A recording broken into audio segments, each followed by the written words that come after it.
புதுவை பெண்கள் பாதுகாப்பு மற்றும் முன்னேற்ற அமைப்பின் சார்பில் மகளிர் தின விழா ஜோதி கண் பராமரிப்பு மையத்தில் நடைபெற்றது.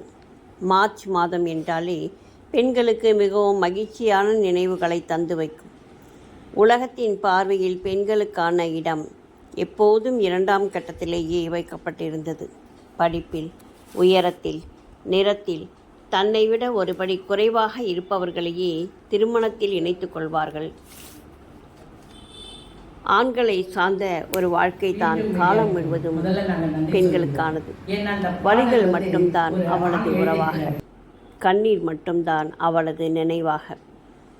இப்படி நகர்ந்து கொண்டிருக்கும் வேளையில் மார்ச் 8 என்பது மெல்லிய மயிலிறகு கொண்டு மருந்து தடவுவதைப் போல பெண்களுக்கு கிடைத்திருக்கிறது. பெண்ணின் பெருமையை உயர்த்தும் நாடே உயர்வடைந்திருக்கிறது என்பது புரிந்தபோதும் அவளது கண்களில் இருந்து கண்ணீரை மட்டுமே வரவழைத்து கொண்டிருக்கிறது இந்த உலகம். ஆயினும் வேதனைகளையும் காயங்களையும் படிக்கற்களாக மாற்றிக்கொண்டு இன்றைய பெண்கள் பல்வேறு துறைகளில் தனது பயணத்தில் வெற்றி கண்டிருக்கிறார்கள். சோதனைகளை கடந்து சாதனைகளாக மாற்றும் வல்லமை பெற்று திகழ்கிறார்கள். அவர்களின் முயற்சிகள் அனைத்தும் வெற்றி பெற வாழ்த்துக்களை கூறுவதோடு சிறிய விழாவாகவும் கொண்டாடினோம். வாத்தோழி வாத்தோழி என்ற பாடல் வெளியீட்டு விழாவும் நடைபெற்றது. ஒவ்வொரு பெண்ணும் தனக்கான பாதையில் தனது ஆழமான முத்திரையை பதிய வைக்கும் அழகே அழகு. அவர்களுக்கான பாதை கற்களும் முட்களும் நிறைந்ததுதான்.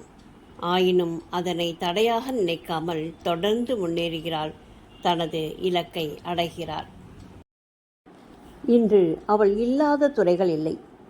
எங்கெங்கு காணினும் சக்தியடா, 7 கடல் அவள் வண்ணமடா என்ற பாடலுக்கேற்ப எங்கு திரும்பினாலும் பெண் தனது சக்தியை நிரூபித்துக் கொண்டிருக்கிறாள். தனக்கான பாதையை வகுத்து கொண்டிருக்கிறாள்.